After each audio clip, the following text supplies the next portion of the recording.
Before we begin tonight's journey, please take a moment to like this video and subscribe to Dame of Legends if you enjoy what we do here. And let me know in the comments, where are you tuning in from and what time is it for you? It's always wonderful to see who's joining us from around the world. Now settle in, dim the lights if you'd like. Maybe turn on a fan for that soft background hum. Get comfortable under your blankets and let your eyes drift closed as we begin. Tonight we're exploring something that might surprise you. Romance in the Middle Ages. Not the fairy tale version with knights and ladies in towers, though we'll talk about that too. But the real, messy, complicated, sometimes beautiful, sometimes bizarre reality of love and courtship in medieval times. This is Dame of Legends, and we're delving into a world where marriages were business arrangements, yet poetry about love flourished. Where chastity was preached from every pulpit, yet passion found its way. Where romance looked nothing like what we imagine today, yet somehow the human heart remained remarkably unchanged. So breathe deeply, let the day's worries fade, and let's step back in time together. Let's begin with what might seem unromantic, but is essential to understand. In the Middle Ages, marriage was rarely about love, at least not at first. It was about land, alliances, family connections, and social stability. Love, if it came at all, was expected to grow after the wedding, not before. For the nobility and gentry, marriage was a political tool. Families negotiated matches when children were still young, sometimes even in infancy. A lord might promise his 5-year-old daughter to another family's 7-year-old son, sealing an alliance between their estates. These children would grow up knowing their futures were already decided. The girl would be trained in household management and the skills expected of her future station. The boy would learn to manage lands and fulfill his duties as a husband and lord. The actual wedding wouldn't happen until the children reached what was considered marriageable age. Canon law set this at 12 for girls and 14 for boys, though in practice many families waited a few years longer, particularly among the higher nobility. Still, we're talking about teenagers entering marriages arranged by parents they were expected to obey without question. Imagine being 14 years old and told you're to marry someone you've perhaps met once or twice at most. There was no courtship period as we'd understand it. No dating, no getting to know each other, no choice in the matter. Your wedding day might be the first time you'd spent more than a few minutes in your spouse's company. The wedding itself was a public affair, a business transaction witnessed by both families and blessed by the church. Vows were exchanged, documents were signed transferring lands and dowries, and then came the wedding night. Another public concern, not a private moment. In noble families, the couple might be escorted to the bedchamber by wedding guests, the bed blessed by a priest, and in some cases witnesses might wait outside the door to confirm the marriage had been consummated. This wasn't romance. This was property transfer, alliance making, the serious business of maintaining family lines and estates. For peasants and common folk, marriage had somewhat different constraints, but was equally practical. A young man needed to establish himself in a trade or secure a plot of land before he could marry.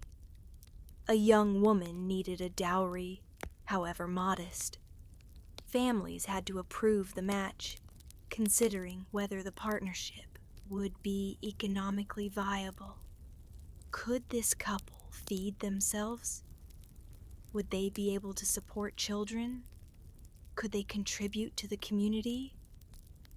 Parish records and court documents from the period reveal that peasant marriages typically happened in the early to mid-20s, much later than noble marriages. Young people had a bit more say in choosing their partners, if only because their parents had less to gain or lose from strategic alliances. A farmer's son might court a farmer's daughter, meeting at village festivals, church gatherings, or market days. They might exchange small tokens, perhaps speak a few words when their paths crossed during harvest time. But even among common folk, marriage was fundamentally practical. A husband needed a wife who could manage a household, help in the fields during busy seasons, bear and raise children, preserve food, spin wool, keep chickens, and perform dozens of other essential tasks. A wife needed a husband who could provide shelter, protection, and the means of survival. Love might develop, and often did, but it wasn't the foundation. Partnership, shared labor, and mutual survival were what mattered. The wedding ceremony for peasants was simpler than noble affairs, but no less significant. It typically took place at the church door, a public declaration before the community. The couple exchanged vows, often in their local language rather than Latin, promising to care for each other in sickness and health, for better or worse. After the church ceremony, there might be a modest feast if the families could afford it, some ale and simple food shared with neighbors and friends. What's striking when you read medieval sources, letters, diaries, court cases, church records, is how marriage and romance existed in separate spheres. Marriage was duty, obligation, the practical framework of life. Romance, when it appeared, was something else entirely, often existing outside of marriage or running parallel to it. The medieval understanding was that passionate love, what they called fine amour or courtly love, was actually incompatible with marriage. Marriage was about reason, duty, and social order.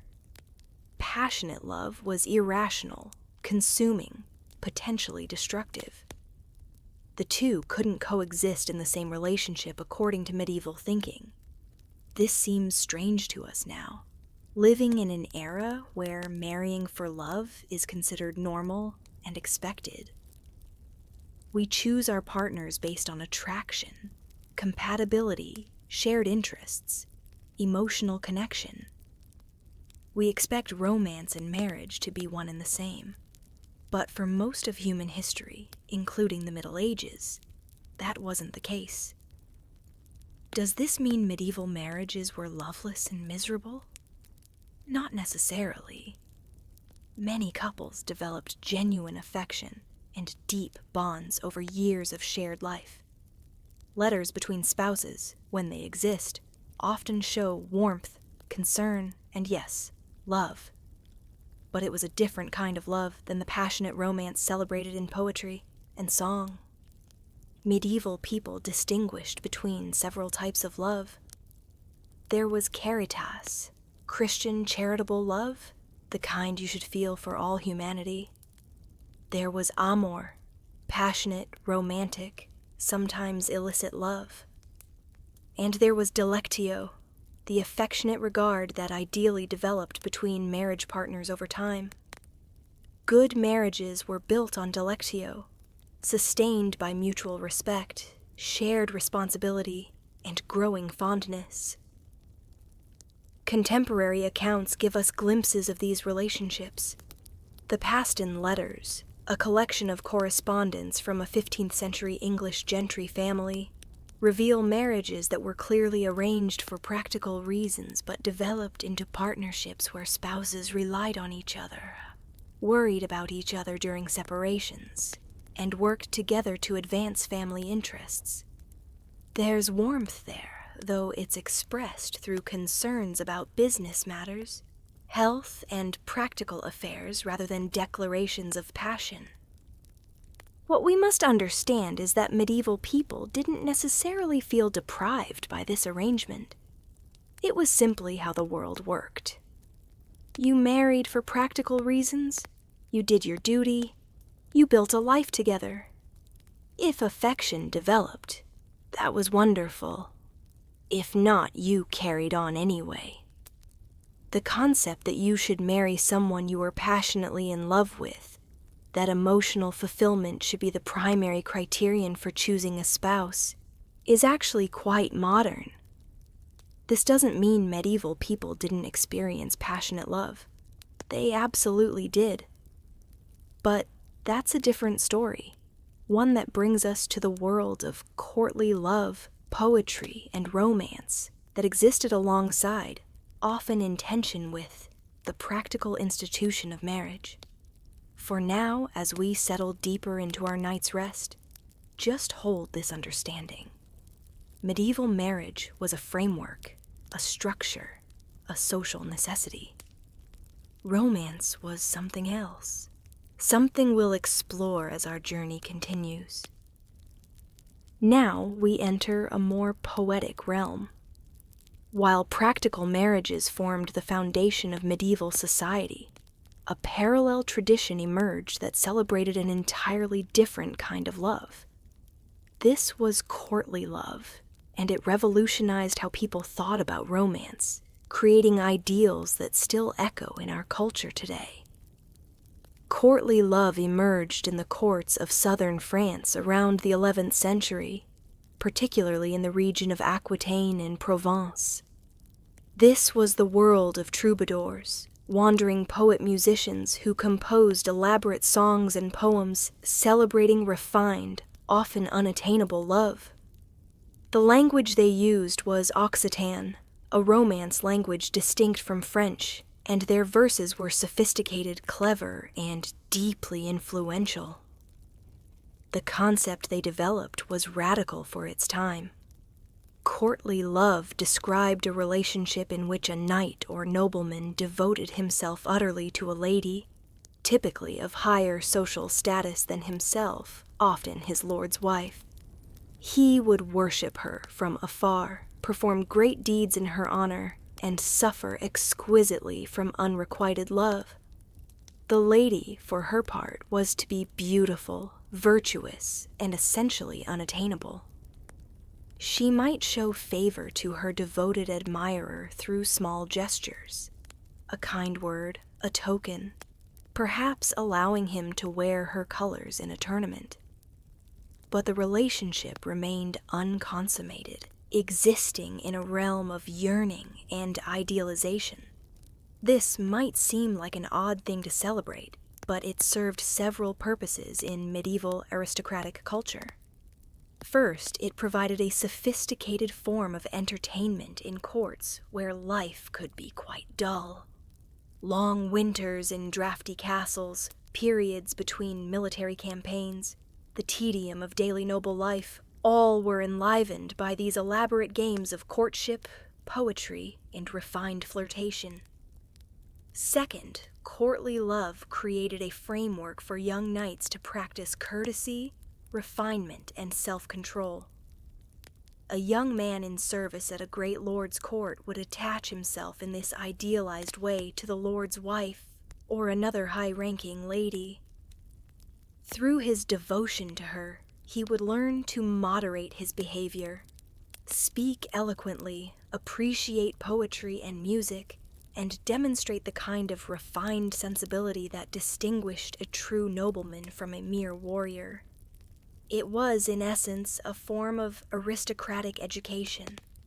Third, and perhaps most importantly, courtly love provided an outlet for romantic feeling in a society where marriages were arranged and loveless matches were common. If your spouse had been chosen for you based on their landholdings or family connections, if you felt no particular affection for them, you could still experience the excitement and emotional intensity of romance through this carefully structured game of courtly devotion.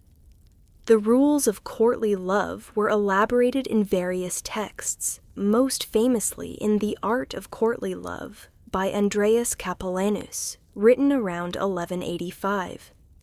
This treatise, presented as a guide for lovers, outlined the proper conduct for courtly relationships. Some of the rules seem amusing to modern ears. Lovers must turn pale in their beloved's presence. They must lose their appetite. They must lie awake at night, thinking of their love. Other rules reveal the fundamental tension in the concept. True love cannot exist within marriage, since marriage is based on duty, not choice. And the relationship must remain chaste, though charged with desire. Eleanor of Aquitaine, one of the most powerful women of the Middle Ages, was instrumental in spreading courtly love culture. As Queen first of France and then of England, she patronized troubadours and poets, maintained a sophisticated court where these ideals flourished, and raised daughters who continued the tradition. Her daughter, Marie de Champagne, hosted what were supposedly courts of love, where noble ladies would hear cases and render judgments about proper courtly behavior. Did a knight act correctly when he did this or that? What did a lady owe her devoted admirer? These weren't legal courts, but elaborate games, entertainment, sophisticated flirtation dressed up as judicial proceedings. The literature of courtly love is vast and fascinating. The troubadours composed in various poetic forms, but perhaps the most characteristic was the canso, a love song following strict metrical and rhyme schemes. These weren't simple declarations of affection, but complex, elusive poems full of coded language, classical references, and elaborate metaphors.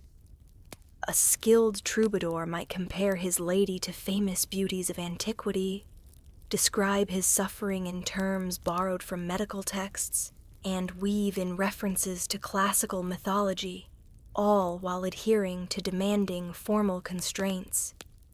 The troubadour Bernard de Ventadour, who flourished in the mid-12th century, was among the most famous practitioners. His songs express longing, joy, despair, and hope in equal measure. He writes of his lady's eyes, her graceful movements, the pain of separation, the exquisite torture of loving someone beyond his reach.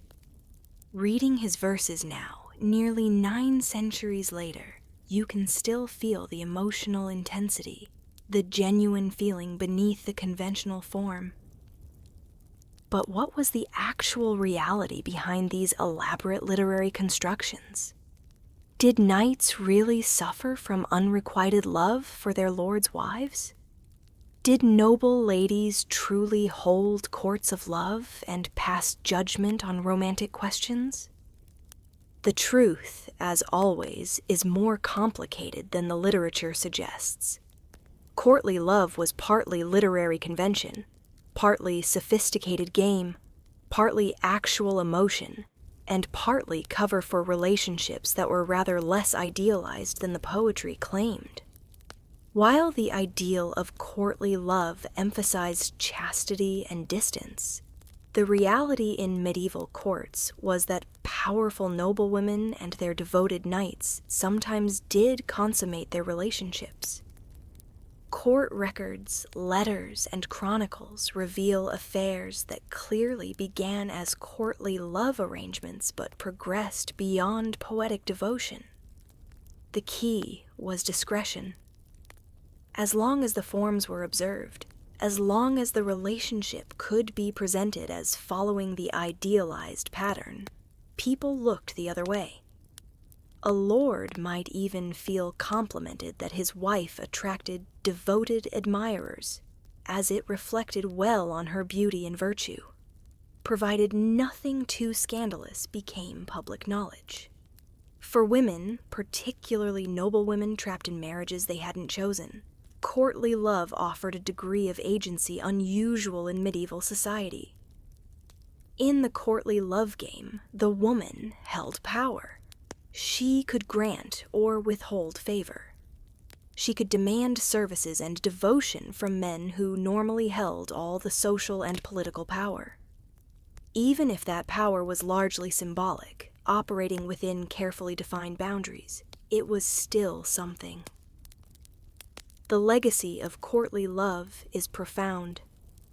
It introduced into Western culture the idea that romantic love is ennobling, that devotion to a beloved can make someone a better person, that love involves suffering and yearning as well as joy. It established the pattern of the male lover as servant to his beloved lady, raising her on a pedestal and worshiping her. It created an association between love and poetry, between romance and sophisticated culture. These ideas filtered down through the social ranks and forward through the centuries.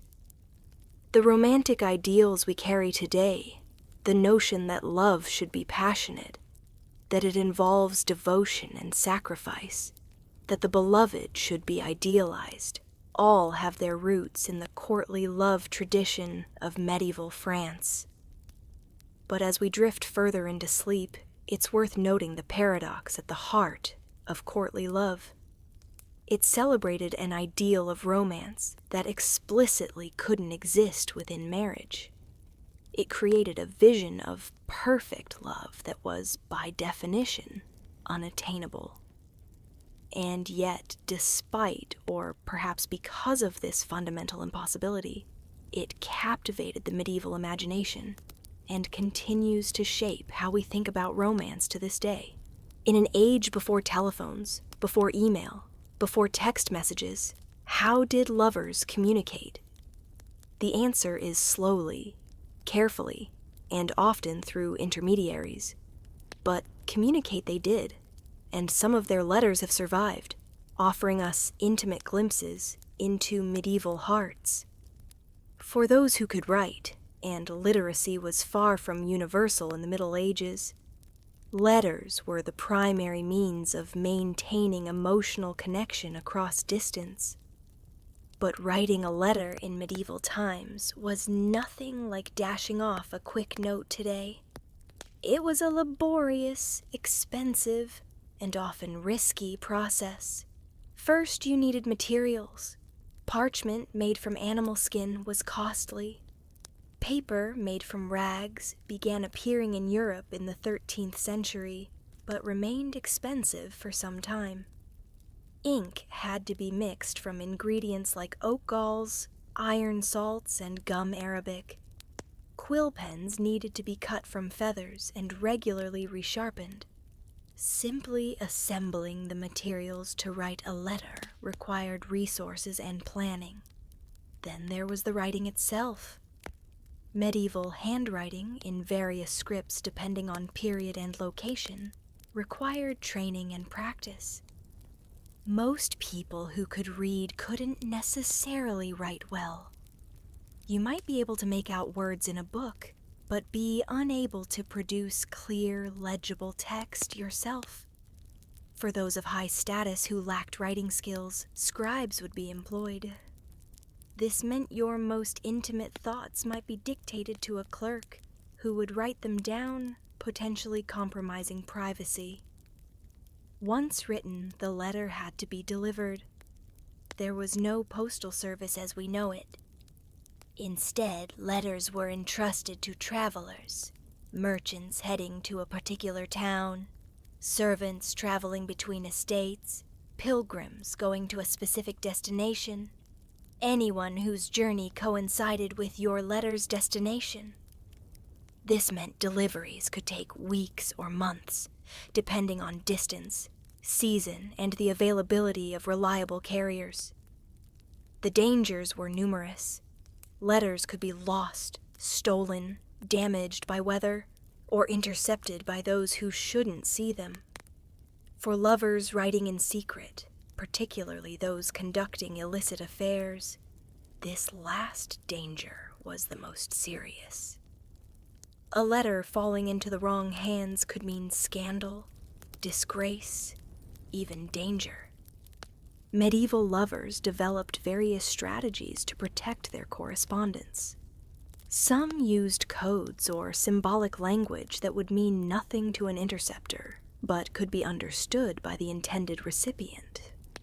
Flowers, colors, numbers might all carry hidden meanings known only to the lovers. Other letters were written in deliberately vague terms, romantic sentiments expressed so generally that they could be explained away if discovered. Despite these challenges, lovers did write to each other, and some of their letters are remarkably passionate. Perhaps the most famous medieval love letters are those between the theologian Peter Abelard and his student Héloïse, written in the 12th century. Their story is tragic. A brilliant scholar and his even more brilliant student fell deeply in love, conducted a secret affair, had a child, married secretly, and were then viciously separated when Héloïse's uncle had Abelard castrated in revenge. Their later correspondence, written when both had entered religious life, reveals astonishing emotional depth and intellectual sophistication. Héloïse writes of her continued desire for Abelard, her struggles with religious obedience, her belief that their love was genuine and pure despite the world's condemnation. Abelard's responses show his own continuing affection, mixed with his attempts to redirect both their passions towards spiritual rather than earthly love. Reading their letters now, we're struck by how modern they seem in their emotional honesty. Héloïse writes, "Even during the celebration of the Mass, when prayer ought to be purest, the lewd visions of the pleasures we shared take such a hold upon my unhappy soul that my thoughts are on their wantonness instead of on prayers. This is not conventional pious sentiment, but raw, honest expression of ongoing desire and internal conflict." Not all medieval love letters were so dramatic or tragic. The Paston letters, which we mentioned earlier, include correspondence between various family members, including husbands and wives, betrothed couples, and lovers in various stages of courtship. These give us a more everyday view of romantic communication. Marjorie Bruce wrote to her betrothed, John Paston III, in 1477, "Right worshipful and well-beloved Valentine, my heart bids me evermore to love you truly. If you love me, as I trust verily you do, you will not leave me therefore. This Valentine letter, one of the earliest known Valentine's Day messages in English, is touching in its directness and anxiety. Marjorie and John were in the midst of difficult marriage negotiations. Her father couldn't provide the dowry John's family demanded, and she's clearly worried he might break off the engagement. John's response was more reserved but still affectionate, addressing her as my own lady and my own sweetheart. The marriage did eventually take place, and their later letters show a partnership built on practical concerns but warmed by genuine affection. For those who couldn't write, messages still passed between lovers, carried by trusted servants or friends. A token might be sent, a ring, a piece of embroidery, a pressed flower, accompanied by a verbal message that the bearer would memorize and deliver. These intermediaries, often servants or lower status companions, became essential players in medieval romance, facilitating meetings, carrying messages, standing watch while lovers met in secret. The role of the go-between appears constantly in medieval literature. In The Romance of the Rose, a long allegorical poem about courtly love, various characters serve as intermediaries between the lover and his beloved.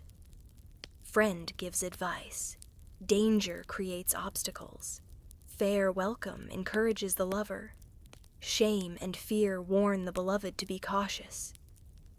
These personified abstractions represent the actual social dynamics of medieval courtship, The friends who helped, the obstacles that hindered, the social pressures that complicated romantic relationships. Secret meetings, when they could be arranged, happened in gardens, chapels, chambers where a lady's attendants might be persuaded to look the other way, anywhere that offered privacy and discretion. The lady's bower, her private room, appears frequently in medieval romance as a space where lovers could meet away from the public eye of the great hall. But even in these supposedly private spaces, total privacy was rare. Noble households were crowded places. Servants moved constantly through rooms. Attendants slept near their mistresses. Walls were thin, and gossip spread quickly. Maintaining a secret relationship required careful planning, trusted accomplices, and enormous discretion. Some medieval churches and cathedrals had love stones, or trysts, built into their structures. Small chambers or alcoves where lovers could meet semi-privately, ostensibly for confession or prayer, but actually for brief, chaperoned meetings.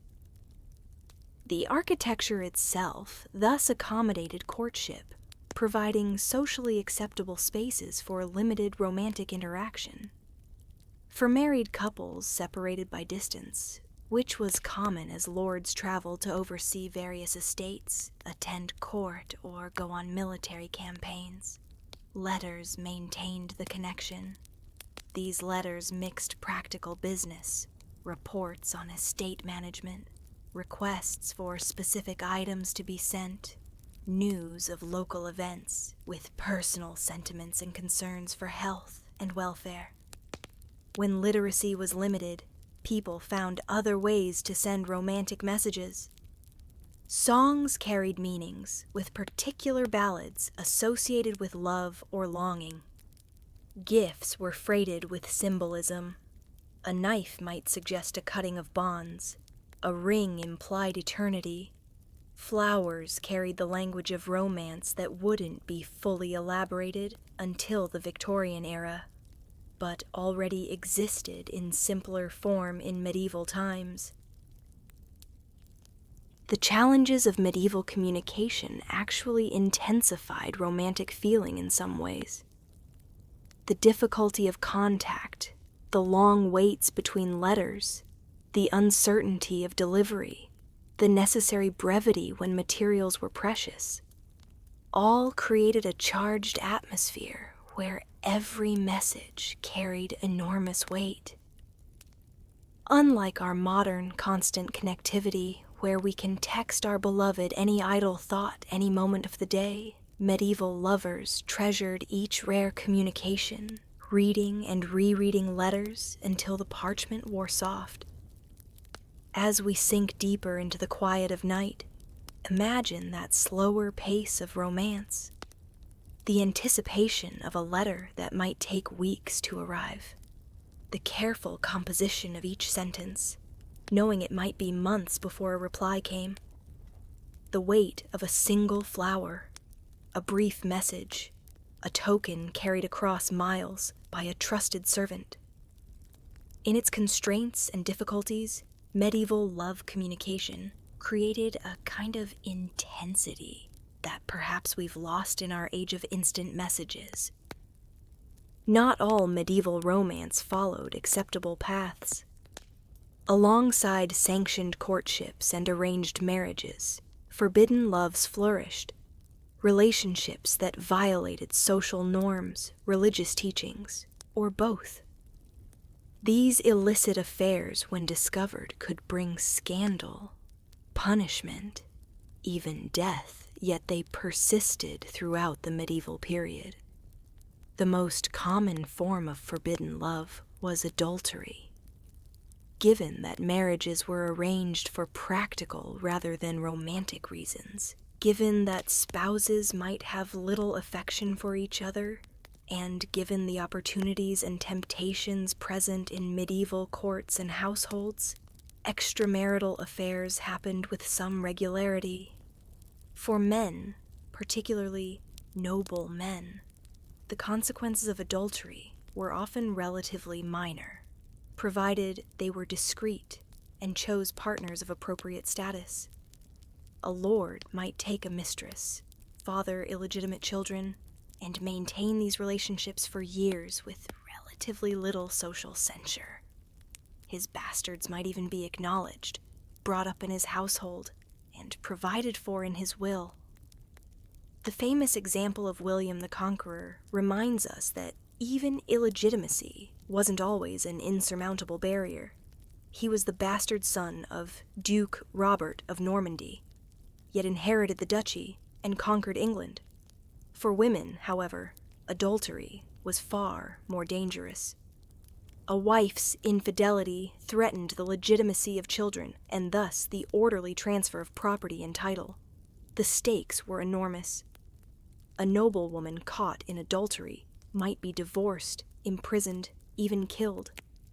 Her lover faced similar or worse consequences. If he was of lower status than the cuckolded husband, he might be tortured or executed. The historical record preserves numerous tragic examples. In 1173, Alice, Countess of the Vexin and daughter of King Louis VII of France, was betrothed to Richard, son of Henry II of England. However, evidence suggests that Henry II himself seduced the young Alice and kept her as his mistress for years, despite the betrothal. The situation was politically embarrassing and morally scandalous, but Henry's power protected him.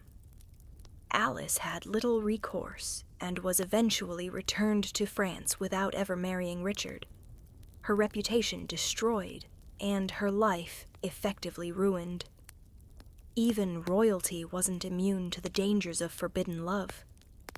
Catherine Howard, the fifth wife of Henry VIII, was executed for adultery in 1542, though admittedly this was slightly after the true medieval period. But medieval queens also faced danger. Queen Isabel of France, wife of King Edward II of England, was accused by contemporaries of conducting an affair with Roger Mortimer. Whether the relationship was romantic or purely political alliance is debated, but the scandal contributed to a political crisis that ended with Edward II's deposition and mysterious death. Court cases from the medieval period reveal adultery among lower social ranks as well. Church courts, which had jurisdiction over marriage and moral offenses, regularly heard adultery cases. Parish records show penances assigned for sexual transgressions, public confessions required, and social ostracism of those convicted. But adultery wasn't the only form of forbidden love. Relationships between people of vastly different social classes were deeply problematic in the rigidly hierarchical medieval world. A noble lady and a common man, a lord and a peasant woman, these relationships violated the social order in ways medieval society found deeply disturbing. Such relationships did occur. Sometimes they were purely exploitative, powerful men forcing themselves on vulnerable women with little recourse. But sometimes genuine affection developed across class boundaries. When these relationships became known, they typically ended badly for the lower status partner. A servant who presumed to court his lord's daughter might be beaten, dismissed, even killed. A peasant woman who caught a lord's eye might bear his bastard child with no support or recognition. The literature of the period acknowledges these forbidden loves while usually containing them safely in the realm of fantasy. The Robin Hood ballads, which began circulating in the late medieval period, celebrate the love between Robin, an outlaw, and Marian, sometimes portrayed as a noblewoman. Their relationship crosses boundaries of law and status, existing in the greenwood outside normal society. Similarly, the Arthurian romances include Lancelot and Guinevere, whose adulterous love brings down the Round Table, a cautionary tale about the destructive power of illicit passion. Same-sex love also existed in the Middle Ages, though it was severely condemned by church and society. Sodomy was considered one of the worst sins and could be punished by death. This created a culture of absolute secrecy around same-sex relationships. The evidence that survives is fragmentary, often coming from trial records when such relationships were discovered and prosecuted. What we can say is that close same-sex friendships were common and emotionally intense in medieval culture.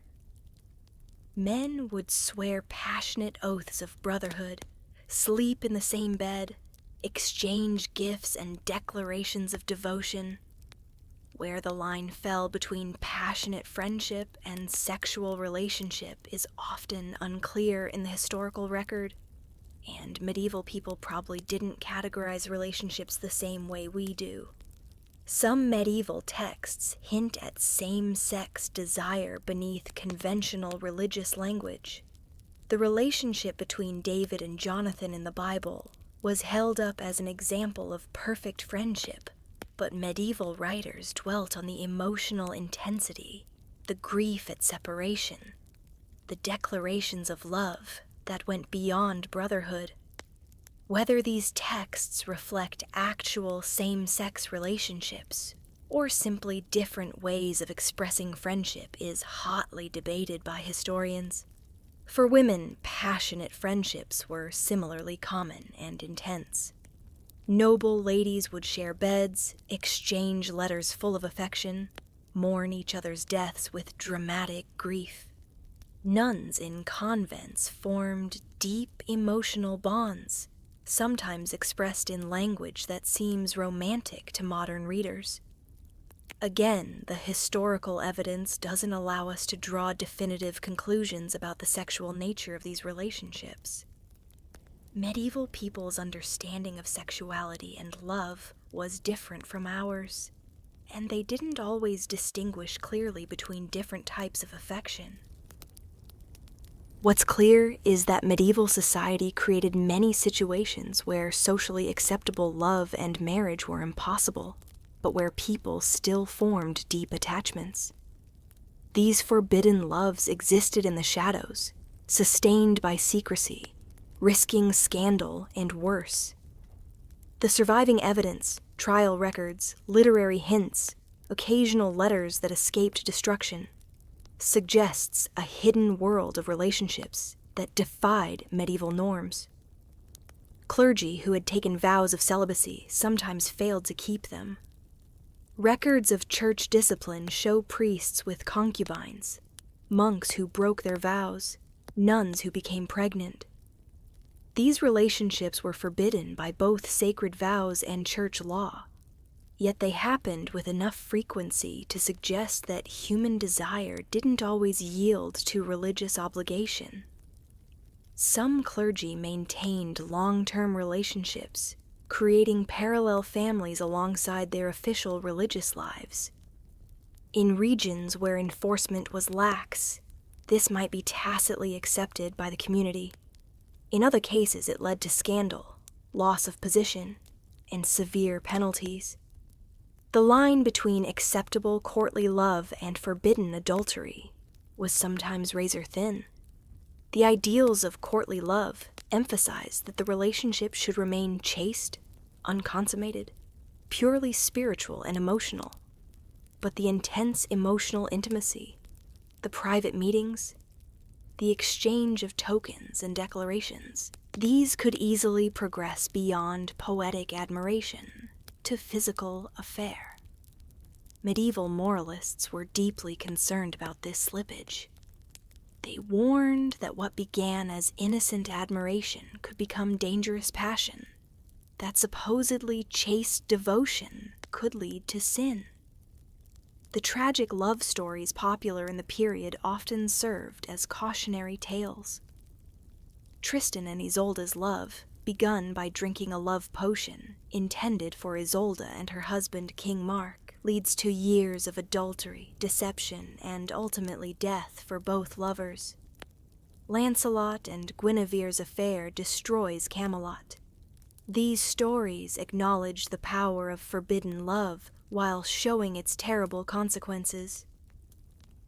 Yet people kept falling in love in forbidden ways. The human heart proved ungovernable despite elaborate social rules, religious prohibitions, and severe punishments.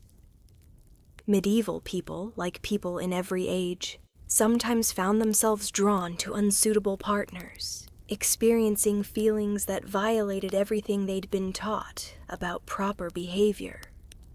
As we settle more deeply into the knight's embrace, we can perhaps understand these forbidden medieval loves with some empathy. They were people not so different from us, navigating complex feelings in a world with stricter rules and harsher punishments than we face, yet still finding ways to love despite the odds. Even in a world of arranged marriages, courtship existed, though it looked very different from modern dating. Let's explore the rituals, customs, and social practices through which medieval people navigated the path from acquaintance to marriage. For young people of the peasant and working classes, festivals and holy days provided opportunities to meet potential partners.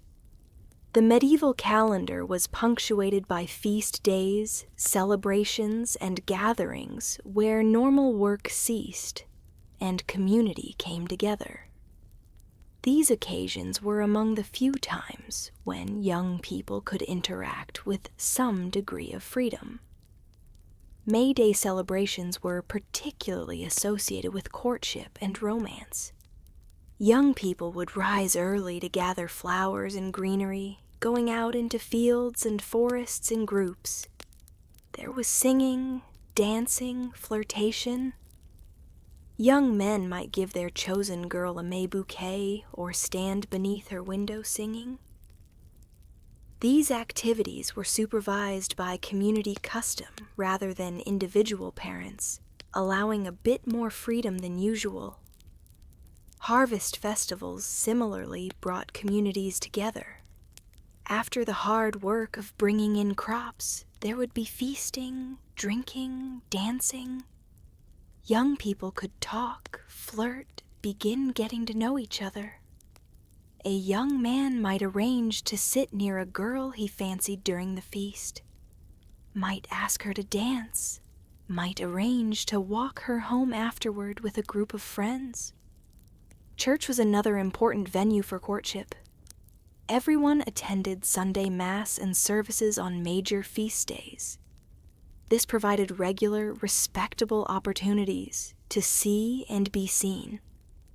A young man could position himself where a girl would notice him, could try to catch her eye, could linger after the service in hopes of speaking with her. Church courtyards and doorways became informal gathering places where, under the watchful eyes of parents and community, young people could interact. Parish ales and church fundraisers brought people together for drinking, games, and socializing. These events served multiple purposes, raising money for church repairs or parish needs, providing entertainment, and yes, facilitating courtship. Young people could dance, play games like ninepins or dice, share ale, all in a context that was public and community sanctioned, but allowed some freedom of interaction. For the nobility, courtship followed different patterns, but was even more circumscribed. Noble marriages were too important to be left to the preferences of the young people involved. Parents, with advice from family counselors, negotiated matches based on land, alliances, and political advantage. Still, there were opportunities for noble young people to meet and form impressions of each other before being formally betrothed. Great lords maintained large households that included the children of lesser nobles, sent for education and training. Boys served as pages and squires, learning the skills of knighthood. Girls served as ladies-in-waiting and companions to the lady of the household, learning household management and courtly skills. In these household settings, young people of similar rank would encounter each other. They might dance at feasts, participate in entertainments, ride out on hunting parties. A young man might notice a particular girl, might find opportunities to speak with her, might begin developing an affection that he could then communicate to his parents as a preference for a marriage partner. This wasn't choosing freely as we would understand it. Parents could and did override children's preferences for sound political or economic reasons. But expressing a preference might be taken into account when arranging matches. If a young man indicated he favored a particular girl, and if the match made political sense and the girl's family was amenable, negotiations might proceed. The betrothal, once arranged, was a formal legal contract. In noble families, this involved elaborate negotiations. Lawyers and representatives from both families would meet to hammer out the terms. How much land would the bride bring as her dowry? What properties would the groom settle on her to support her if he died? What provisions would be made for potential children? All of this was documented in detailed legal agreements. The betrothal ceremony itself was serious business. The couple would exchange vows before witnesses, promising to marry. They might exchange rings. The betrothal contract would be signed. From this moment, they were legally committed to each other. Breaking a betrothal required serious cause and could lead to legal and financial penalties. After betrothal came a waiting period before the actual wedding. This might be brief or might last years, depending on the age of the couple and the family's circumstances. During this time, the betrothed couple existed in a liminal state, promised to each other but not yet fully married. The nature of their interactions during this period varied. In some cases, especially when the couple was young, they might have little contact. The girl would remain in her father's household, or with her appointed guardians. The boy would continue his training or service. They might exchange letters or tokens, but wouldn't spend time together unchaperoned. In other cases, especially when the couple was older, or when families were practical about the matter, betrothed couples might spend time together, getting to know each other before the wedding. This was done under supervision, of course. A betrothed couple might walk together in a garden with attendants nearby, might sit together during feasts, might dance together at celebrations. This allowed them to develop some familiarity before being expected to live together as spouses. The giving of tokens was an important part of courtship and betrothal. Rings were common, but other gifts were exchanged too. Brooches, decorated belts, prayer books, pieces of embroidery. Each gift carried meaning. A knife might be inappropriate, suggesting cutting of bonds, while a ring implied eternal commitment. Colors mattered. Red for passion, blue for constancy, green for youth and fertility. Handmade gifts demonstrated devotion through the labor invested in creating them. A woman might embroider a shirt or purse for her betrothed, her careful stitching serving as evidence of her regard and skill. A man might commission a piece of jewelry or a decorated prayer book, showing his wealth and thoughtfulness.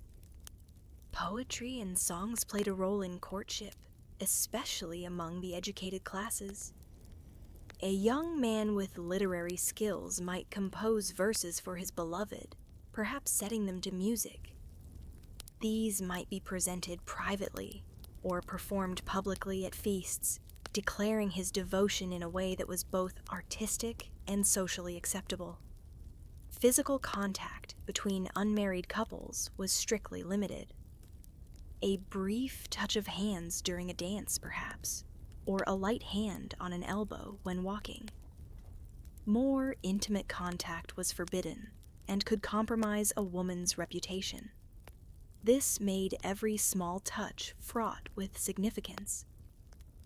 The brush of fingers when accepting a token, a moment of standing close enough to speak privately, these brief instances of physical proximity carried enormous weight.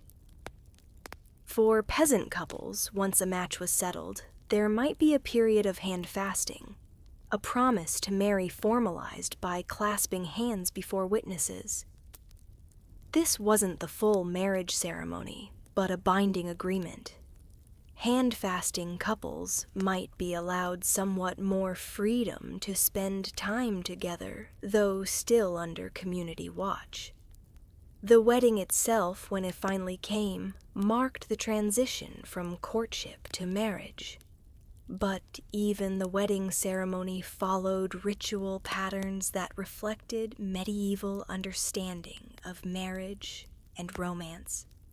The couple would process to church, exchange vows at the church door before the community, be blessed by the priest, then retire to the wedding feast. Each element carried symbolic weight and social significance. After the wedding came the bedding ceremony, particularly in noble families. The couple would be escorted to the marriage bed, the bed blessed, and the marriage consummated under conditions that were remarkably public compared to modern expectations. This consummation was the final seal on the marriage, transforming the legal contract into complete union. All of these courtship rituals served to channel romance and sexuality into socially approved forms. Young people's natural desires and attractions were acknowledged but carefully regulated, directed toward the goal of stable marriages that served family and community interests. Personal preference had some role, but it operated within strict boundaries defined by social rank, economic realities, and family strategy. As we drift toward sleep, we might reflect on how structured medieval courtship was compared to modern dating. Yet, within those structures, people found ways to express preference, develop affection, begin building relationships that would last a lifetime. The forms were different, the freedoms more limited, but the underlying human desire to choose and be chosen, to love and be loved, remained constant. Beyond official courtship and church-sanctioned marriage, medieval people sometimes turned to magic to influence love. Across all social classes, people sought charms, potions, and spells to make someone fall in love with them, to keep a wandering partner faithful, or to break unwanted attachments. This was the shadow side of medieval romance, operating outside both church teaching and social norms. The medieval church officially condemned all magic as demonic, a trafficking with evil forces that endangered one's immortal soul. Love magic was specifically prohibited as a manipulation of free will, a sin against both God and the target of the spell. Church courts prosecuted cases of love magic, assigning penances and, in severe cases, harsher punishments. Despite this, belief in love magic was widespread and persistent. The evidence appears in multiple sources: church court records documenting trials for sorcery, medical texts describing, while condemning, magical practices, literary works incorporating love magic into their plots, and folk practices that continued for centuries despite official prohibition. What did medieval love magic look like? The forms varied widely, from elaborate rituals to simple charms, from careful preparation of herbal potions to the mumbling of supposedly powerful words. One of the most common forms involved creating a potion or charm from specific ingredients, then somehow getting the target to consume it or carry it. Recipes from the period, usually recorded by those condemning the practices, mention ingredients like mandrake root, believed to have human-like properties, vervain, associated with love, various bodily substances from the person desiring love, and sometimes more disturbing elements like blood, menstrual fluid, or material from graves. A woman seeking to make a man fall in love with her might prepare a potion, mixing wine with certain herbs and a drop of her own blood, then contrive for him to drink it. A man might have a charm sewn into his clothing or hidden under his beloved's threshold. The logic was sympathetic magic, creating a connection between the spellcaster and the target that would bind them together. Words of power were also important. Certain phrases, often garbled Latin or pseudo-Latin, were believed to compel love. These might be written on parchment and worn as amulets, or spoken over potions, or whispered while performing certain actions. The exact words were often secret, passed down within families, or purchased from cunning folk. Local practitioners of magic who operated in the gray area between accepted folk healing and condemned sorcery.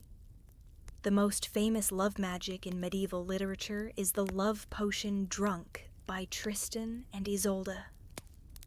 In the various versions of their story, Isolde's mother prepares a potion intended for Isolde and her husband King Mark to ensure their marriage is loving and fertile. But through mischance, Tristan and Isolde drink it instead, binding them in a love that can't be broken and ultimately destroys them both. This story worked on multiple levels for medieval audiences. On the surface, it was a tragic romance, but it also served as a cautionary tale about the dangers of love magic. Even well-intentioned magic could go terribly wrong. The potion robs Tristan and Isolde of free will, compelling them into an adulterous relationship that brings suffering to everyone involved. The implication was clear. Attempting to magically compel love was dangerous and wrong. Yet people kept trying. Church court records from England, France, Germany, and other regions regularly include cases of love magic. In 1324, Alice Keitler of Ireland was accused of using sorcery to make her fourth husband fall in love with her and to kill her previous husbands. The accusations included preparing potions from horrible ingredients, dead men's fingernails, hair from the head of a boy who died unbaptized, parts of corpses. Whether Alice actually did these things or was the victim of false accusations from her stepchildren seeking her inheritance, the case shows what people believed was possible through magic. Lower-class women were particularly vulnerable to accusations of love magic. If a servant girl caught the eye of a higher status man, gossip might claim she'd enchanted him.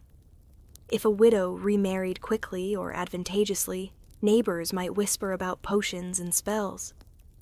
These accusations could be deadly.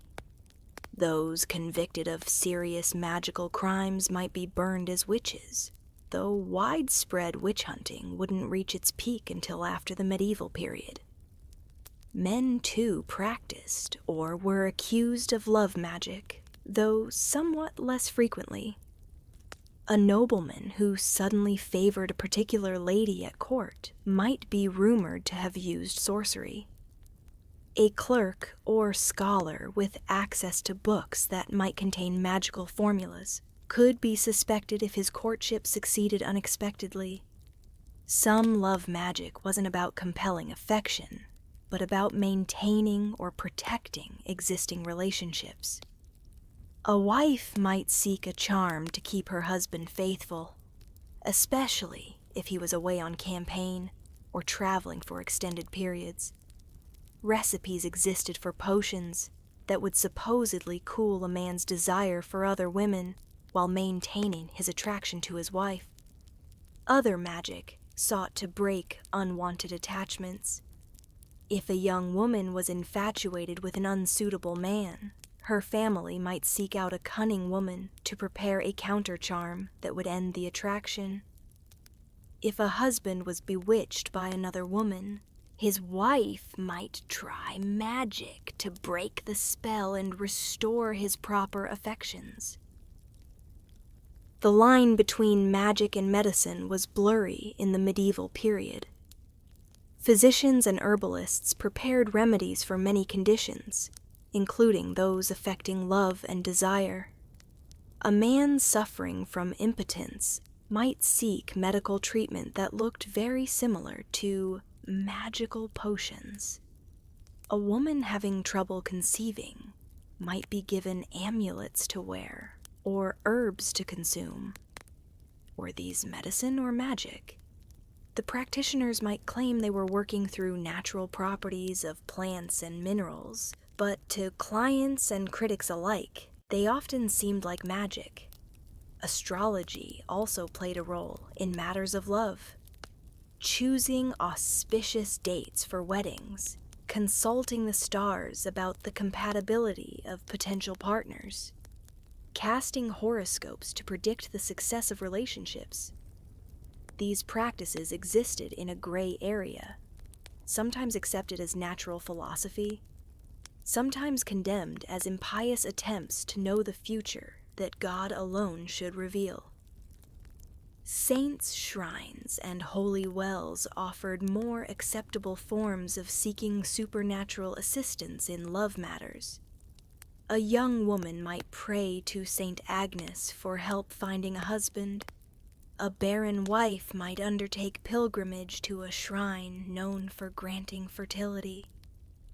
These practices had church sanction, operating within Christian framework rather than being condemned as magic, though the practical intent, using supernatural means to influence love and marriage outcomes, wasn't so different from forbidden magic. Folk practices around certain calendar dates had romantic, magical elements. Valentine's Day, which became associated with lovers in the medieval period, involved rituals like drawing names to determine who would be one's Valentine for the year. Midsummer's Eve was a time when love magic was particularly potent, or so folklore claimed. Various plants gathered at particular times were believed to have love-attracting properties. The continued belief in and practice of love magic throughout the medieval period, despite church prohibition and potential punishment, reveals something important about medieval romance.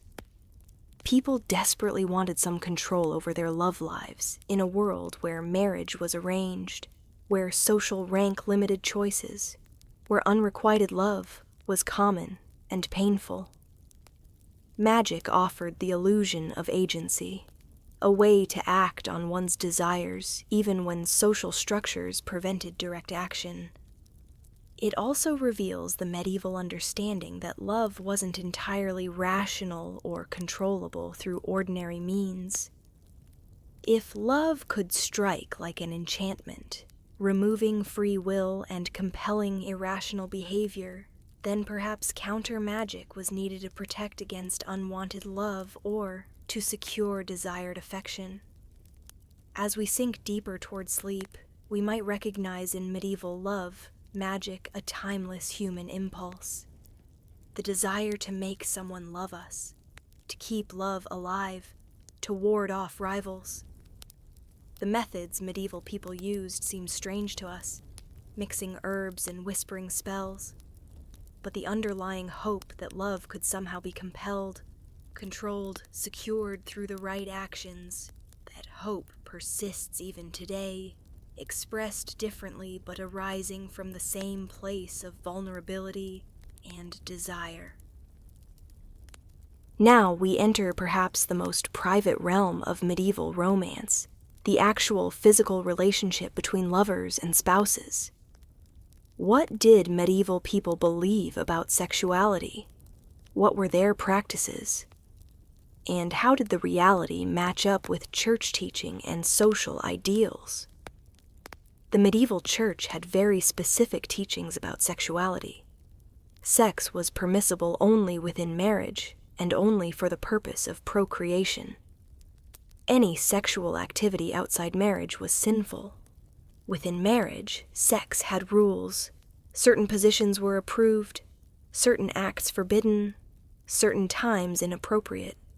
During Lent, on holy days, during menstruation, during pregnancy. The ideal was infrequent, dutiful intercourse, oriented solely toward producing legitimate children. The reality, as you might expect, was considerably more complicated. People are people in any era, and medieval individuals had the same desires, curiosities, and range of sexual interests as humans always have. The evidence from medical texts, court records, confessional manuals, and even marginal illustrations in serious religious manuscripts shows a sexual culture that was much more varied and active than official teaching suggested. Medical texts from the period reveal interesting beliefs about sexuality and conception.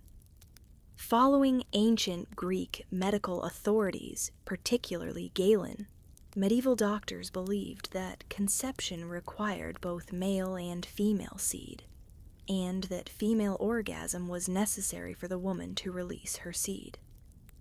This meant that medical authorities at least acknowledged female sexual pleasure not just as acceptable, but as necessary for reproduction. This created an interesting tension with more ascetic religious teaching. Medical necessity could justify what religious authorities viewed with suspicion.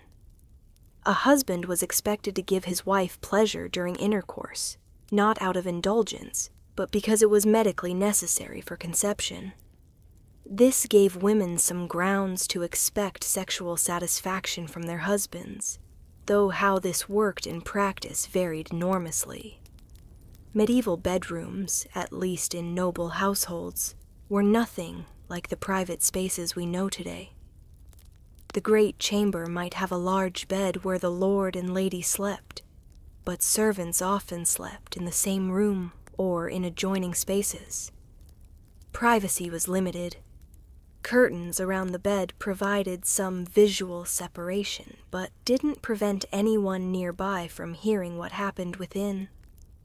For peasants, privacy was even more limited. A 1 or 2 room cottage might house an entire family. Parents, children, possibly grandparents or other relatives. Everyone slept in close proximity. This made privacy for marital intimacy challenging, but not impossible. Couples developed strategies, waiting until children were asleep, using seasonal opportunities when older children were out working in fields, being quiet and quick. What little we know about medieval sexual practices comes from several sources, each with biases and limitations. Medical texts described what doctors believed to be the proper, healthiest approaches to sexual intercourse. Confessional manuals cataloged sins and their penances, giving us insight into what people actually did, or at least what they confessed to doing. Court records documented sexual crimes and marginalia, those often bawdy illustrations in the margins of serious manuscripts, sometimes depicted sexual acts, though their purpose, decoration, humor, social commentary, is debated. The Church's official position was that only the missionary position was acceptable, as it was natural and oriented toward procreation. Other positions were condemned as sinful variations that suggested excessive lust or inappropriate pleasure-seeking. How many couples actually limited themselves to the missionary position? The fact that confessional manuals spent considerable time detailing penances for other positions suggests many people experimented. Kissing, embracing, foreplay, these were all controversial from a strict religious perspective. If sex should be solely for procreation, was pleasure-oriented activity acceptable? Rigorous theologians said no. More moderate voices suggested that moderate affection between spouses was acceptable and helped maintain marital harmony. In practice, couples presumably did what felt natural to them and confessed afterward if their conscience troubled them. Virginity before marriage was highly valued, especially for women.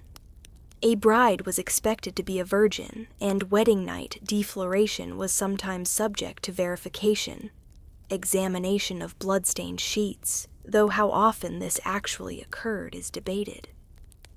The value placed on female virginity reflected property concerns. A virgin bride ensured that children born after marriage were her husband's legitimate heirs. For men, premarital virginity was valued in theory, but less strictly enforced. Young men of means might visit prostitutes, present in every medieval city and town, or have relationships with lower status women. As long as they didn't compromise respectable women who might become their wives, this was largely overlooked, though officially condemned. Contraception and family planning existed in the medieval period, though knowledge was limited and methods unreliable. Herbal preparations were believed to prevent conception. Various plants were taken internally or used as pessaries. Coitus interruptus was practiced and specifically condemned by church authorities. Abstinence during perceived fertile periods, though medieval understanding of the menstrual cycle was imperfect, was another method. For those who could read Latin, medical texts contained contraceptive information, often framed as remedies for women whose health couldn't sustain pregnancy. For common folk, knowledge passed orally through networks of women, midwives, older female relatives, village healers who knew herbal lore. The reality is that medieval women bore many children, suggesting that contraception was either not widely used or not very effective. But gaps between births in some families and the documented knowledge of contraceptive methods indicate that some couples did try to limit fertility. Physical pleasure was officially suspect but practically acknowledged. Medical authorities argued that moderate pleasure in marital intercourse was acceptable and even beneficial. Some theologians reluctantly agreed that if procreation was the intent, pleasure that accompanied it wasn't sinful in itself, though seeking pleasure for its own sake remained problematic. This created space for married couples to enjoy physical intimacy while maintaining that they were properly oriented toward procreation. What happened in the marriage bed, as long as it remained private and didn't involve acts that were clearly non-procreative, was between the couple and their confessor. For those conducting illicit affairs, physical intimacy was even more fraught. The risk of discovery, the lack of private spaces, the need for absolute secrecy, all made adultery practically difficult, even when people were willing to risk the moral and social consequences. Yet, affairs happened. Letters, court records, and literary works all confirm that people found ways to be together physically, despite the obstacles. The language used to describe sexual activity reveals medieval attitudes. Medical text used relatively neutral, clinical Latin. Literary works employed euphemism and allegory, entering the garden, plucking the rose, and countless other metaphors. Religious texts often used surprisingly explicit language when cataloging sins. perhaps reflecting the need to be specific about what exactly was forbidden. Common speech, which we can glimpse in court records and popular literature, was often remarkably bawdy and direct. What about sexual pleasure and satisfaction? The medical belief that female orgasm was necessary for conception meant it was discussed in medical contexts, but individual experience is harder to trace. We can guess that medieval women's sexual satisfaction varied as widely as it does today, depending on partners, relationships, knowledge, and circumstances. Some marriages were clearly affectionate partnerships where mutual satisfaction was valued. Others were dutiful couplings with little regard for the woman's pleasure. For men, the expectation was that they would desire and enjoy marital sex, though excessive lustfulness was still seen as a spiritual failing. The ideal was moderation. Enough marital intercourse to produce children and maintain the relationship, but not so much that it became sinful indulgence.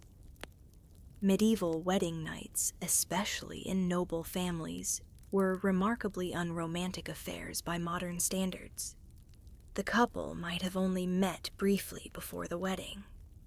They would be escorted to the bedchamber by wedding guests, the bed blessed by a priest, possibly undressed by attendants, and expected to consummate the marriage with people waiting outside, and sometimes inside, the room.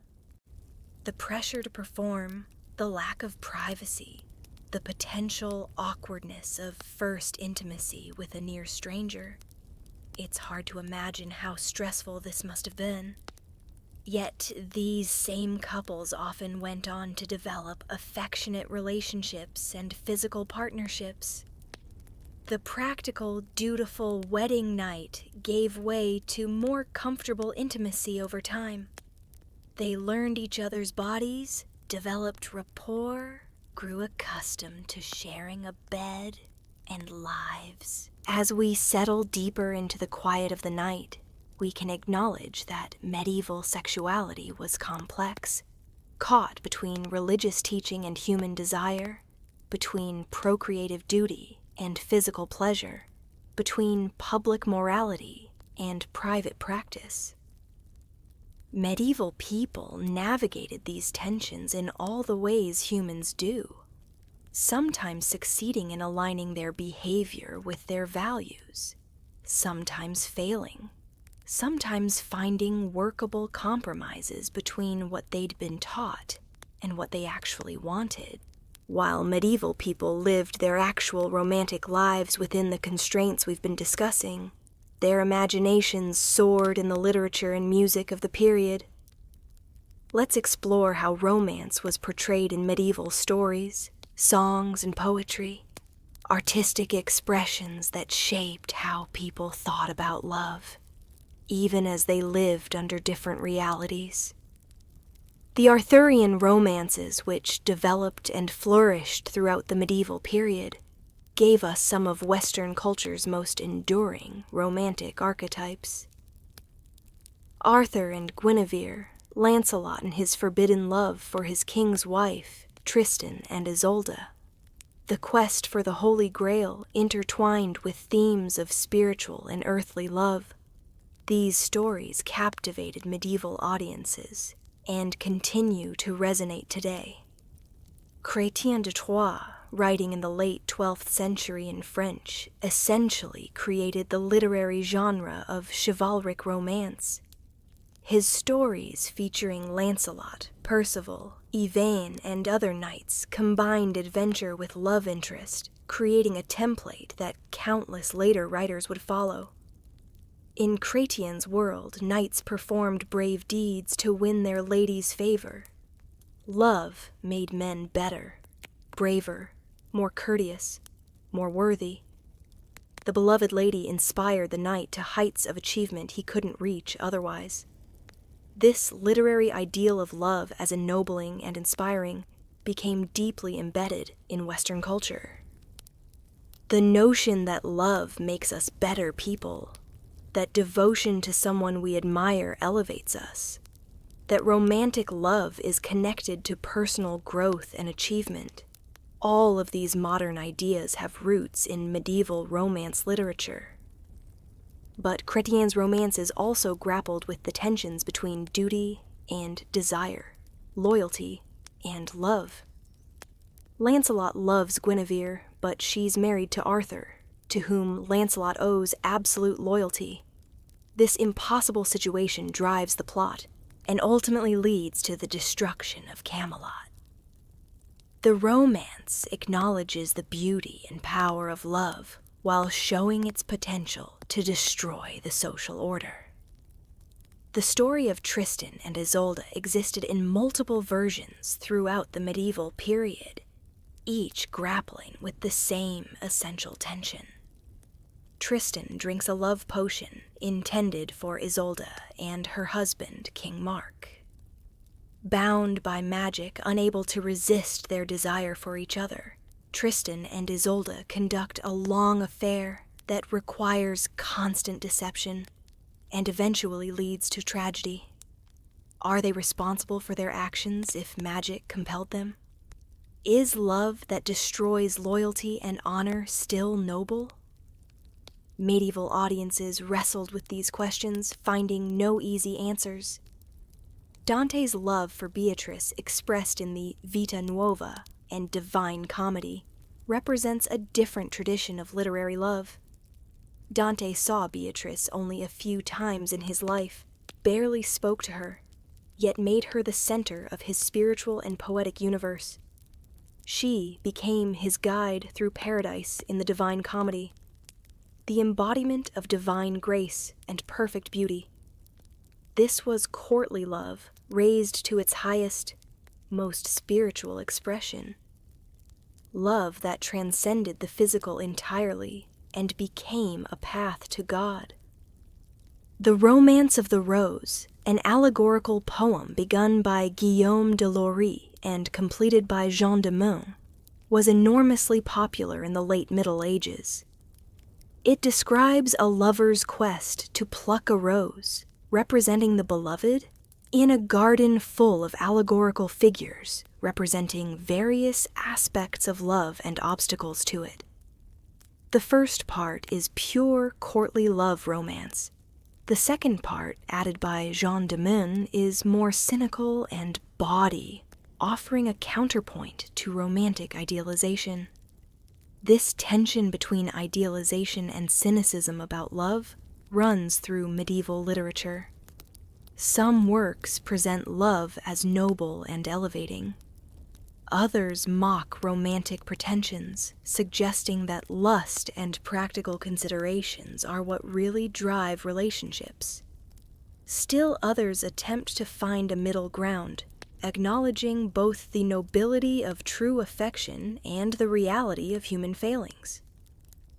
Lyric poetry, particularly the songs of troubadours in southern France and minnesingers in Germany, offered more compact expressions of romantic feeling. These short poems set to music cataloged the joys and sorrows of love, the beauty of the beloved, the pain of separation, the hope for a kind glance, the despair of rejection. The troubadour Bernard de Ventadour wrote, "I shall die from desire if my lady doesn't call me to her joy of love. So greatly has amorous passion pierced my heart with its lance." This kind of passionate expression, the lover suffering exquisitely from unrequited desire, became a standard feature of European love poetry. Women also wrote love poetry, though less of their work survives. The troubadours, female troubadours, created verses that sometimes inverted the usual gender dynamics. In their poems, women might express desire, complain about indifferent lovers, celebrate fulfilled love, or mock men who failed to live up to courtly ideals. The Countess of Dia, one of the few troubadours whose name we know, wrote, "I shall be in great distress, fair friend, if I don't have you in my power. And if I don't lie one night with you and give you a passionate kiss? This is direct sexual longing expressed by a woman. Not the chaste, distant devotion of courtly love convention, but frank desire. Folk songs and popular ballads offered yet another perspective on romance. While learned poets wrote complex verses for noble audiences, common people sang simpler songs that told stories of love and loss. Robin Hood ballads, stories of ordinary people falling in love, tragic tales of separated lovers, these circulated orally, passing from singer to singer, changing as they traveled. Many folk songs dealt with seduction and betrayed love. A common theme was the maiden seduced by promises of marriage, then abandoned when pregnant. These songs served as cautionary tales, warning young women to guard their virtue. But they also expressed sympathy for the betrayed woman, and sometimes called for the seducer to be punished. The Nut Brown Maid, a 15th century English ballad, tells of a woman who proves her love by agreeing to follow her beloved into exile and hardship, even when he tests her by revealing he's an outlaw. Only after she passes every test does he reveal he's actually a wealthy lord who will marry her. The ballad celebrates faithful love and tests that prove devotion. Fabliaux, comic tales popular in France, offered a more cynical and bawdy view of love and marriage. These short, humorous stories often featured clever wives cuckolding foolish husbands, lovers hiding in chests or climbing through windows to conduct affairs, priests seducing parishioners, and other situations played for laughs. Where courtly romance idealized love, Fabliaux mocked it, showing sexual desire as farcical and marriage as an institution to be subverted. These different literary traditions coexisted, offering medieval audiences multiple perspectives on romance. You could read Arthurian romance and admire noble, tragic love. You could hear troubadour songs celebrating refined devotion. You could laugh at Fabliaux mocking love's pretensions. Each tradition spoke to different aspects of human experience. What's striking is how much medieval love literature still speaks to us. We still read about Arthur and Guinevere, still know the story of Tristan and Isolde, still encounter the idea that love should inspire us to be better. The specific forms may have changed. We don't write allegorical dream visions or songs in complicated Occitan verse patterns, but the underlying themes persist. Medieval romance literature also created archetypes that still structure how we think about love stories. The love triangle, Arthur, Guinevere, Lancelot. The forbidden love that society opposes, Romeo and Juliet, though that's technically Renaissance, owes much to medieval precedents. The lover proving themselves worthy through trials and quests. The faithful beloved waiting for the hero's return. All of these patterns established in medieval romance continue to appear in modern love stories. Music enhanced the emotional impact of these literary works. A troubadour song wasn't just read but performed, the music adding layers of feeling to the words. The melodies, often haunting and beautiful, survive in medieval manuscripts. When we hear them performed today, we can get a sense of how medieval audiences experienced these love songs, the music amplifying the yearning and beauty of the poetry. Religious love literature deserves mention as well. Mystics like Saint Bernard of Clairvaux wrote of love for God, using language borrowed from romantic poetry. The soul was the bride, Christ the bridegroom, and their union was described in terms that sometimes seemed quite sensual. This spiritual romance coexisted with earthly romance, offering yet another model of love, pure, transcendent, eternal. As we drift toward sleep, we might reflect that medieval people lived immersed in love stories, even when their own lives followed more practical patterns. They heard songs of passionate devotion while living in arranged marriages. They read about quests undertaken for love while managing the daily tasks of survival.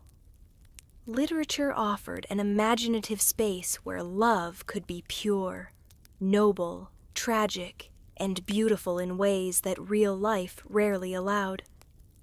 But that imaginative space mattered, shaping ideals and expectations, giving people language to think about their own feelings, offering consolation and inspiration even in imperfect circumstances. Not all medieval romances were first loves between young people. Many people married multiple times due to the death of spouses. Life expectancy was considerably lower than today. Childbirth was dangerous for women. Disease could strike at any age, and men died in warfare and accidents. This meant widowhood was common, and second or third or fourth marriages were a regular part of medieval life. Let's explore how romance and remarriage worked in these circumstances. For widows, the situation was particularly complex. A woman who survived her husband entered a strange liminal state in medieval society. She was no longer under a father's authority, as she had been when unmarried, nor under a husband's authority, as she had been when married. For the first time in her life, she might have some degree of independence. The nature and extent of this independence depended on her social class and her husband's provisions for her. A noble widow might have lands settled on her as her dower, providing income she controlled. She might become the guardian of minor children and thus the manager of family estates until sons came of age. She had more freedom than she'd ever had before. No husband to obey, no father to answer to, considerable property and autonomy. However, society was deeply ambivalent about independent women. Widows were simultaneously respected as experienced women who had fulfilled their wifely duties, and viewed with suspicion as women operating without male control. Pressure to remarry was considerable, especially for young widows and those with children. Some widows did remarry, finding second or even third husbands. These later marriages often had different character than first marriages. The widow wasn't a young virgin being married off by her family. She was an experienced woman who might have considerable say in choosing her next husband. Property negotiations could be complex, as she brought not just her dowry but possibly lands from her first husband, children who needed to be provided for, established household management skills, and social connections. Eleanor of Aquitaine, who we've mentioned before, married twice, first to Louis VII of France, then after their marriage was annulled, to Henry II of England. As Duchess of Aquitaine in her own right, she was an immensely wealthy and powerful woman. Both marriages were strategic alliances, but her second marriage to Henry seems to have involved more personal choice. She was about 30, no longer a young bride being married off, but a politically experienced woman who chose a dynamic young man, 11 years her junior, whose energy and ambition matched her own. Their relationship was complex, intensely productive politically for years, with Eleanor bearing Henry 8 children and helping him govern his vast territories, but eventually deteriorating into conflict that led to Eleanor's imprisonment. This shows that even marriages with more personal choice weren't necessarily happy or stable. For common women, widowhood brought different challenges. A peasant widow might struggle to maintain the household and farm that required both male and female labor. Remarriage to a suitable partner, another widower perhaps, who also needed a spouse to manage household tasks, was often practical necessity. But some widows, particularly those past childbearing years or with grown children, chose not to remarry. They valued their independence, however constrained it remained by medieval standards. A widow could manage her own affairs, make decisions about her property, engage in business or trade. Some became quite successful, running breweries, textile operations, or other enterprises. For widowers, remarriage was often necessary, especially if they had young children who needed care. A man might remarry relatively quickly after his wife's death, motivated by the need for someone to manage his household and care for his children. These second marriages for widowers could be quite practical affairs. An arrangement with an older woman past childbearing, a woman of lower status who needed the security, a widow with children who could combine households for mutual benefit. But widowers could also remarry for affection. Having experienced married life, knowing what qualities made a good partner, some men chose second wives with care and developed genuinely loving relationships. The sources sometimes reveal touching second marriages, where partners who had both lost previous spouses found comfort and companionship with each other. The church regulated remarriage with various rules. Widows were supposed to observe a mourning period before remarrying. The length varied, but was often about a year.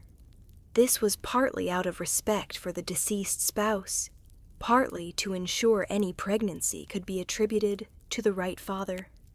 Widows who remarried too quickly might face criticism for unseemly haste. Multiple marriages created complex family situations. A woman might have children from 2 or 3 different husbands. A man might father children with multiple wives. These blended families had to navigate property rights, inheritance, loyalties, and relationships that could be quite complicated. Stepchildren and half-siblings, widows managing property that would eventually go to children from different marriages, the claims of various family lines on estates. All of this required careful management. Literature reflected the reality of remarriage. The wife of Bath in Chaucer's Canterbury Tales has had 5 husbands and is clearly looking for a 6th. She's frank about using sex and affection to manage her husbands, about marrying for money as well as pleasure, about the pragmatic realities of serial marriage for a medieval woman. She's also portrayed as vigorous, experienced, and refusing to be ashamed of her multiple marriages, despite church teaching that celibate widowhood was more virtuous than remarriage. Older couples marrying might bring different expectations than young first-time spouses. They'd already experienced marriage, already knew what to expect, already understood the rhythms of cohabitation and partnership. Romance in these second and third marriages might be quieter, more based in companionship and shared experience than in passionate first love, but it was real nonetheless. Some medieval love stories celebrated second chances at love. The romance of Aucassin and Nicolette includes elements of lovers reuniting after years of separation and hardship. While not technically a remarriage, it spoke to the medieval understanding that love could endure and be rekindled even after long absence and changed circumstances. The challenges of remarriage were also acknowledged. Step families had tensions. children resenting new step-parents, property disputes, divided loyalties. Chronicles and legal records show conflicts between step-parents and stepchildren, between second wives as children of first marriages, between various claimants to property in families with complex marital histories. Yet people persevered, building new families and new partnerships from the wreckage of loss. A widower and widow marrying might each bring children to the union, creating a large household of his children, her children, and eventually their children together. Managing these complex families required negotiation, compromise, and often genuine affection that developed across the blended family lines. Romance in the context of remarriage had its own character. It wasn't the idealized courtly love of youth. It wasn't the arranged first marriage where spouses met as near strangers. It was something else, the choice of experienced people who knew what they wanted in a partner, who understood the difficulties of married life, who could appreciate qualities like reliability, kindness, competence, and compatibility.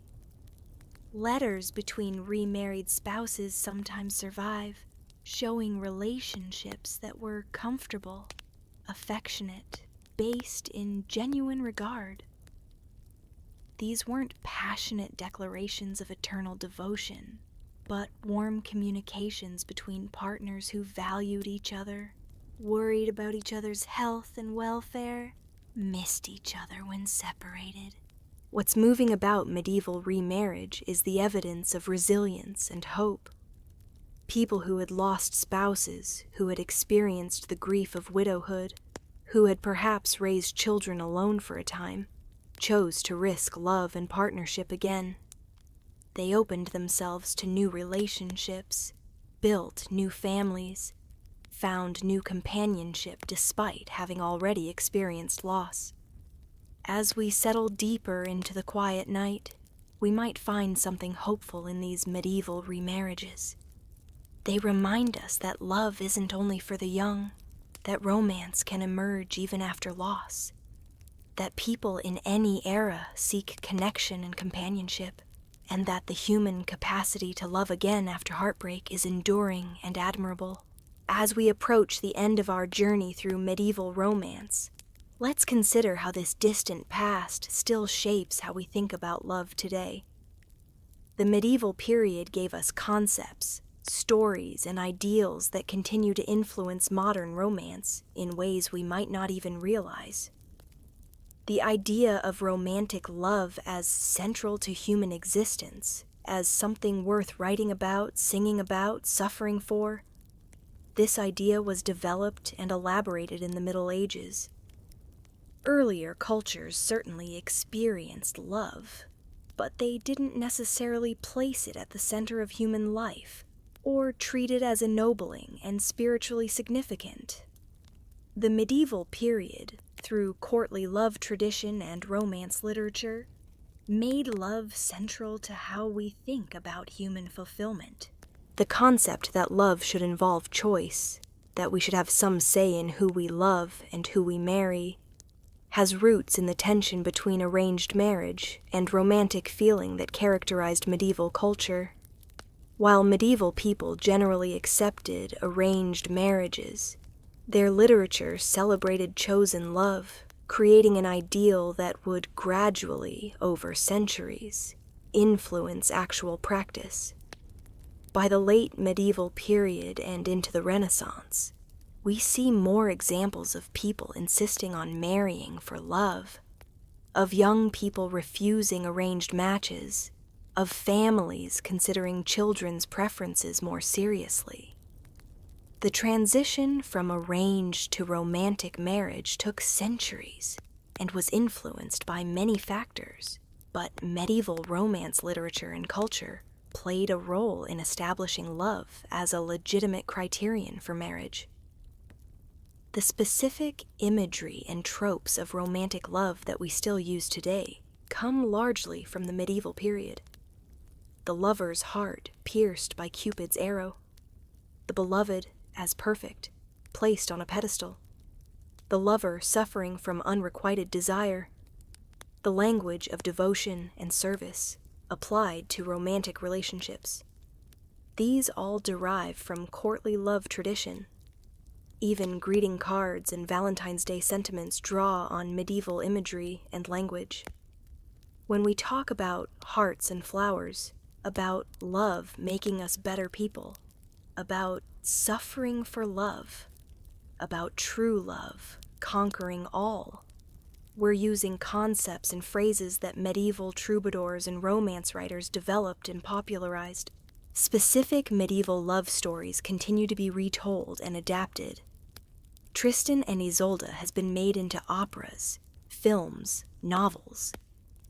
Arthurian romance remains immensely popular, with new adaptations appearing regularly. Romeo and Juliet, while technically Renaissance, draws heavily on medieval romance conventions. These stories still resonate because they deal with timeless aspects of human experience: forbidden love, the conflict between duty and desire, the power of passion, the tragedy of loss. The medieval concept of chivalry, whatever its failures in practice, established ideals of how men should treat women romantically. The knight serving his lady, treating her with respect and courtesy, performing deeds to prove his devotion. These became templates for romantic behavior.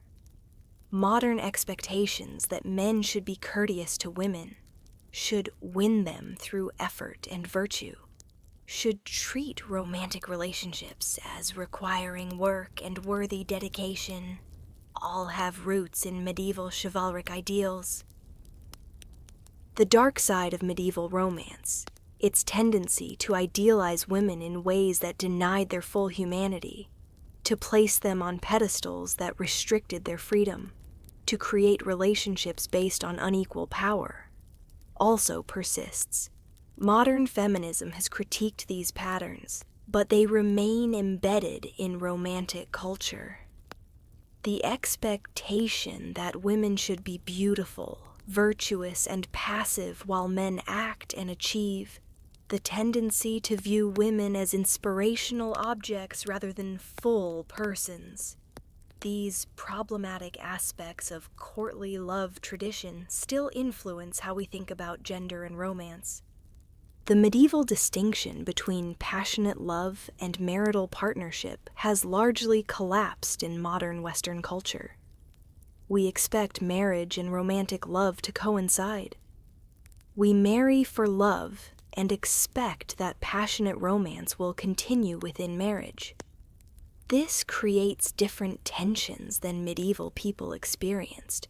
We struggle to maintain romance in long-term partnerships, feel disappointed when passion fades, divorce when emotional fulfillment wanes. Medieval people expecting marriage to be a practical partnership within which affection might develop perhaps had different but no less difficult challenges. The language of love we use still carries medieval echoes. When we call someone our Valentine, we're referencing a medieval tradition. When we talk about courtship, we're using medieval terminology. When we expect engagement rings and elaborate wedding ceremonies, we're following patterns that medieval nobility established and that gradually spread to other social classes. Even the way we consume romantic stories through novels, films, songs, follows patterns established in the medieval period when romance literature became a distinct and popular genre. The expectation that love stories should involve obstacles to be overcome, that they should mix joy and suffering, that they should ultimately affirm love's power even when individual love stories end tragically. All of this comes from medieval romance literature. The medieval period also gave us the idea that romantic love has rules. that there are right and wrong ways to court someone, that love relationships should follow certain patterns. While the specific rules have changed, the notion that romance operates according to codes of conduct, that there are proper and improper behaviors, that we can be judged on how we handle romantic relationships, this all has medieval precedents. Medieval romance's most important legacy might be the idea that love matters, that it's worth celebrating, that it can ennoble us and make us better. In a modern world that can seem cynical and practical, where relationships are sometimes reduced to economic partnerships or evolutionary strategies, the medieval idea that love has inherent value, that it's worth suffering for, that it connects to what's best in us, this idea persists and continues to shape how we approach romance. Of course, we shouldn't romanticize the medieval period. Real medieval life was hard, and real medieval romances often fell far short of literary ideals. Women had limited freedom and agency. Marriages were fundamentally unequal partnerships.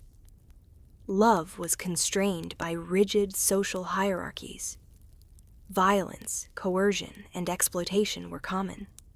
But the ideals that medieval culture developed about love, ideals of devotion, loyalty, refinement, the ennobling power of affection, represented aspirations that, however imperfectly realized, moved culture in certain directions. The gap between ideal and reality created tension that eventually contributed to social change. As we finally settle into complete rest, we might appreciate that medieval romance, with all its contradictions, gave us ways to think about love that enriched human culture. Those medieval lovers writing letters across distance, exchanging tokens of affection, suffering from unrequited desire, finding comfort in partnership, building families and lives together. They weren't so different from us. They sought connection, feared loss, hoped for happiness, and tried to navigate the complex territory of human affection. Their world was different, more constrained in some ways, more community-oriented, less focused on individual choice and fulfillment. But the fundamental human experiences they grappled with, desire, loneliness, joy in connection, grief at loss, hope for love, these transcend time and culture. When we read medieval love letters, when we encounter their poetry and songs, when we explore their stories of romance and passion, we're not just learning about the past. We're encountering versions of ourselves, people trying to make sense of love's mysteries, to find happiness, to connect with others across the barriers that always exist between human souls. And so our journey through medieval romance concludes. We've explored arranged marriages and passionate affairs, courtly love and practical partnerships, literary ideals and messy realities. We've seen how medieval people thought about love, how they practiced romance, what they hoped for, and what they actually experienced. As you drift off to sleep, carry with you this understanding. Medieval romance was complicated, contradictory, often frustrating, sometimes beautiful, always deeply human. Just like romance in any age, just like love itself. Sleep well and dream of distant times when lovers exchanged poetry by candlelight, when knights quested for their lady's favor, when ordinary people found extraordinary moments of connection despite all the constraints of their world. This is Dame of Legends, wishing you peaceful dreams.